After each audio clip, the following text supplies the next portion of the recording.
There's a thread on Reset Era that effectively goes over a lot of the wild references that are in MVC 1 and like the weird callbacks to everything. Like a lot of weird, like MVC 1 is like one of the most like Japanese referenced or like sort of like Japanese influenced games. Like they were unhinged. We found it, but it's nuked because it's so old. Wherever these were being hosted, it's like over. You might think that Marvel vs. Capcom in general is normally pretty offbeat, but what I mean is something a bit more specific. That is, the original MVC had a bunch of liberties taken with characters that you don't really see to the game's degree elsewhere and go beyond the interest of having engaging gameplay. I think there are a few reasons for this, many of which come down to particulars of 90s Capcom. For one thing, there were the people still creating these hit characters not taking over the franchises that they grew upon. Beyond that, Capcom was similar to Gainax in that they were a very nerdy company. These were people who grew up on anime tonkatsu from the 70s and 80s, who were able to bring out what they loved from there, but with a cool, more modern aesthetic. A lot of time, it feels like Capcom is blowing off steam from having to deal with all this dumb American garbage by slipping in as many references to their own nostalgia as they can get away with. Anyway, you probably get a sense of what I talk about when you take a close look. So Chun-Li, compared to the other characters, Chun-Li remains relatively faithful. Her moveset is more or less lifted from Alpha 2. She does receive one or more new moves. Big Dipper air flash kick. Chun-Li flies across the screen and kicks her opponent. The stars of the Big Dipper appear, and the name of the move dramatically appears on the screen in Chinese. This is why we always called this move Chinese writing. This move was called, hey, what's Chun-Li's air super? You mean Chinese writing? Yeah, how do you do Chinese writing? That was the description of her air super. The move is a huge homage to Fist of the North Star, which not only features the Big Dipper as a recurring image, but has the names of special moves written in Chinese after they are performed. And here's like the examples of it. God damn it. Chun-Li that has a heavily revamped moveset, suggesting that she's a robot. While her normal moves are identical, she shares very few specials or super moves with vanilla Chun-Li. So she almost comes across as an unfinished original character. By the way, Shadow Lady's moveset includes her turning her hands into a drill, launching missiles, which gave her somewhat similar abilities to Getter Liger from the Getter Robo series. This might seem like a stretch, but Capcom at the time, the Japanese industry as a whole, if we wanted to go into that, loved referencing Getter Robo, such as you could interpret just by saying any canonical drill in a Capcom game as being a Getter Robo reference. She also gives Jin a drill arm in her ending. Ryu. Shotoclones are the original sin of the Street Fighter series. Ken was introduced just to have a second player in the original Street Fighter. Ever since, Capcom's been trying to differentiate those characters and make them into their own entities. Except for Marvel 1, which goes, these are all just Ryu with a different head. Ryu in the game has a super move that overhauls his normals and specials to fit those interpreted of Ken and Akuma. Instead of having Ken and Akuma being separate characters, they simply exist as other fighting styles of Ryu. Which makes this weirder is that Ken and Sean appear in one of Ryu's intros and his ending. It's not like it's Ryu fused with the others, it's just him deciding to cut the bullshit and using his full range of Onsetsuken moves except Sean. Zangief. Similar to Ryu, Gief has a special that transforms him into a different character. Specifically, it turns him into the secret metallic version of Zangief from Marvel vs. Street Fighter. The move lowers his mobility in exchange for greater distance and power, but lowers his mobility even further. He also gains a fire breath move called Vodka Fire that passes through a good half of the screen. Zangief becomes canon in Street Fighter V. The story there is that one of the many Shadaloo cyborgs, but in Marvel vs. Capcom 1, is just a form of Zangief that transforms into. In his ending, he transforms into his iron form to fight the giant robot Blodia. There's also an ending where Zangief steals Morrigan's body. Considering the tendency to conflate gay and trans people in Japanese media, this is probably in lines with Capcom's old habit of vaguely suggesting that Zangief is gay. Anybody remember this? An interesting thing to note, Gief is, I don't think canonically said to be gay, but was heavily referenced back in the 90s and the early 2000s. The biggest one that was practically, okay, you're saying it, but you're not saying it. I think it is known that Eagle is gay. And all of a sudden, Eagle shows up in Capcom versus SNK 2. So what does Gief and Eagle do with each other on their intro? They're spinning like in unison. And it was like, oh, I get it. I get it. They're like, wee, you know, I get it. Okay. Anyway, this is just like another thing that has sort of been around since the 90s of like, Geef's gay, right? I think they've gotten very close to confirming this, but not actually confirming it. Morrigan, moveset-wise, Morrigan isn't too wild. She just combines aspect of her various depictions with some of her new moves. However, the game does do something unconventional by having Morrigan be distinctly after a vampire savior. She absorbs Lilith in the intro, similar to the ending of Vampire Savior. She also summons her for a few attacks, which leads one to wonder how she might have worked in a Darkstalkers 4 situation. There's also a secret version of Morrigan where she and Lilith swap palettes. It's sometimes referred to as Lilith, and it does have some Lilith variations of Morrigan's attacks, but it's not quite right to say that it's Lilith's moveset. For example, she gains a version of Finishing Shower, but that's just a Morrigan move that didn't make the jump to her standard version. Lilith Morrigan ending states that the two actually have switched bodies. Interesting. Captain Commando.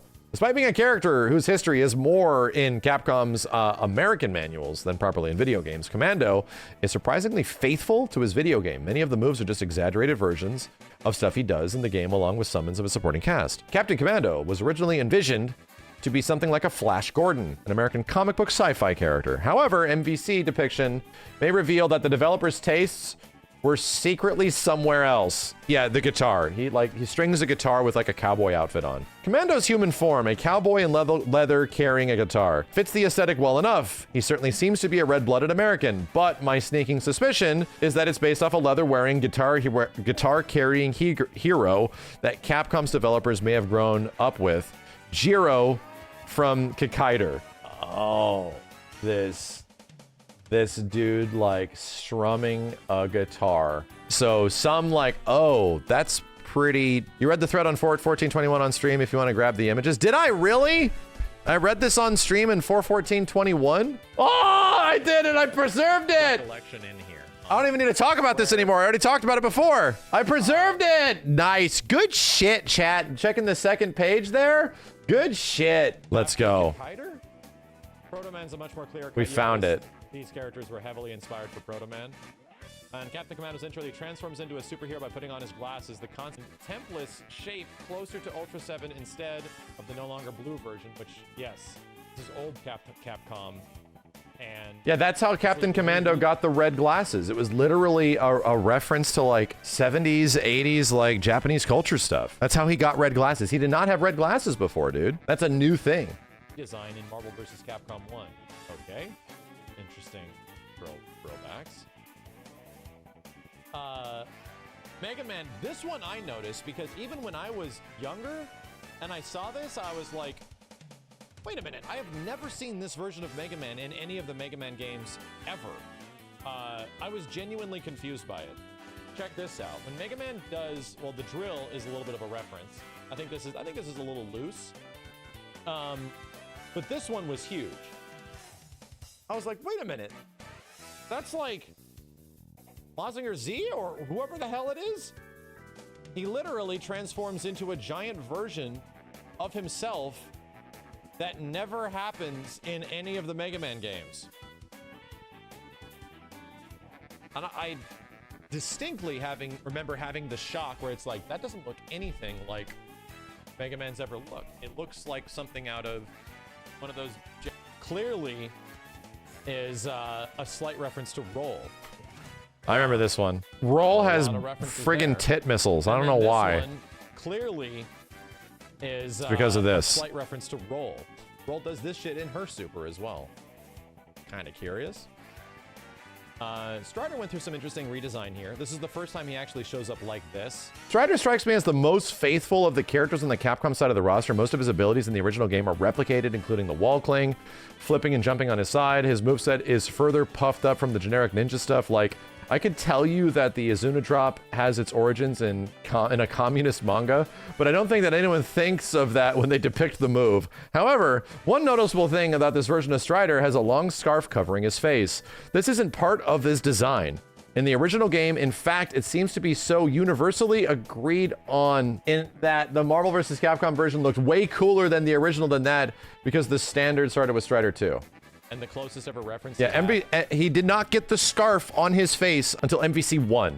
And then they gave it to him in Strider 2. It actually carried the scarf. He never had the scarf before. He was just a guy. He looked like you know, his alternate outfit in Marvel 3. It looked like this. That's his original design. It's this. It's worth to note that off with that Jin Saotome was already a sign of Capcom wearing their nerdy tastes on their sleeve. His design is extremely similar to Kakugo from Apocalypse Zero in his fortified armor shell, but with the black of the costume changed to white. A point admitted by the designer Kinu Nishimura. His surname might be a reference to Getter Robo, which features a prominent Dr. Saotome, but is a real surname.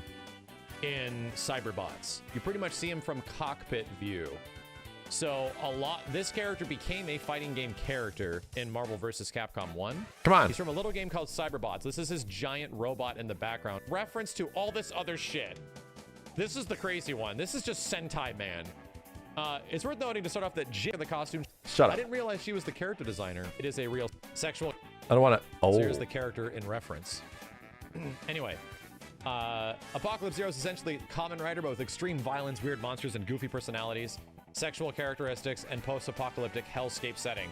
Jin had not been seeing fighting outside of variant armor in his original game, so MVC was the first point where they can get creative. The natural route would be to give him a Kamen Rider moveset. A lot of his normal moves consist of ferocious-looking punches and kicks, including a spinning dive kick, which doesn't feel like they'd be out of place with that kind of fighting style, but MVC seemed to zero in on one particular aspect which originates in Kakugo. His fortified armor shell was created by his grandfather, who served in the Imperial Japanese Navy in World War II. Kakugo normally dresses in a white Imperial Japanese Navy uniform, which from what he's seen is a nationalistic statement in his case, and more to play up the painfully straight-laced attitude he's solely concerned in defending his defenseless and bringing hope to the hopeless. Wow. I'm pretty sure Jin's story is him avenging his father in Cyberbots, the gym. Look at this. Just a straightforward guy. Look. Again, MVC1 is a crazy game because tonally, it's just a nerd fest. Like, tonally, it's like a Japanese culture manga nerd fest. For revenge of the game itself, Marvel vs. Capcom seems to be closer to the art in the secret file. This version of Jin's goofy, traditional, patriotic doofus, and one of his special moves has his clothes briefly exploding off of him. And Kaguko's armors can do the same thing, but Jin reveals his fundoshi when it does. Like, it's literally his arm. Easy, right? Absolutely. Was just littered throughout Marvel vs. Unique feel. So unique in art design. Did I stop there? Shit. And stuff like best way. Outside of that, here's the best way you can play it, chat. Damn, look at me trying to get people to play Marvel vs. Capcom 1. Yeah, if only 2021 era Max knew what was on the horizon. I just realized this is pre the MVC 2 movement. This is pre-Marvel 2 movement for free Marvel 2. Actually, even before it. I can't wait, dude. I can't wait to play this game with people. With like a whole bunch of people. I feel like it's going back to MVC Origins all over again, dude. I can't wait.